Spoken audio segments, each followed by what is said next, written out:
Sure. So The Cousins is about the Story family, a very prominent Massachusetts family. And decades ago, the four children were disinherited by their mother with a single sentence letter: "You know what you did." They claim they have no idea, but years later, their teenage children who don't know one another well are invited to spend the summer with the grandmother they've never met. And once they get there, they start to learn dark secrets about their family. I do have cousins that I knew growing up, and we were close, but I didn't model the relationships off of real life. And I felt like I had to make that clear to my family because my grandmother actually is named Mildred. And it was like a little bit of an homage to her. She's not with us anymore, but clearly she would not disinherit her children. She is not a cold and aloof woman. So there's inspiration taken, but it's a very different kind of family. For me personally, it would probably be Aubrey, just because Aubrey is the peacemaker. She just kind of wants everybody to get along, and that's something I can identify with. Millie is a very fun character to write because she's very proactive. But her particular brand of like confidence and just get going and figure all this stuff out, that would not have been me as a teen. I absolutely would have been an Aubrey. It really is my office, even when I could go other places. When I first started writing, I was working full time, and I also have a young son. And so I would try to find any time to write, and I would bring my laptop like to his baseball games, or I would bring them to, sometimes I bring them to family events, and people would get annoyed with me, and I don't blame them for that.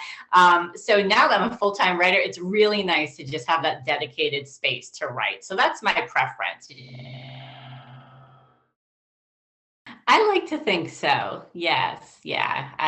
Every once in a while I call a character a vault, and what I mean by that is your secret is safe with them. And that's sort of how I feel.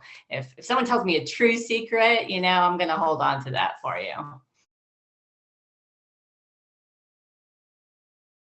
I know most of it. I use what's called a beat sheet, the screenwriting tool, and I map out, sort of like the big beats or moments in the story. And so that typically includes a twist, definitely the ending, but also any like major reveals along the way or misdirections that I know I need to build up to. But it's a loose framework, and it definitely changes as I go along. It's hard to say. I mean, this is my fourth book. So at this point, I have a good understanding of my readers, and I know that I engage a lot of reluctant readers, which is something I care a lot about, is that if people don't like to read, they might still pick up my book because it delivers something that they enjoy. And, I know that's a relatively quick pace. I know it's characters that you can get invested in. And I know it's often chapters that end someplace where you're not ready to end. So those are all the things that I try to put together. And I always sort of hope I've done it, but you never really know till the book is out there. Although I will say, with every single book so far, there's always been a moment when I tear up because of something that's happening to the characters. And I feel like if that didn't happen, then I've missed something. If I'm not emotionally invested in them, I can't expect my readers to be. I mean, I tried to start writing my first books when I was 8 years old because I just loved reading so much and I wanted to tell stories.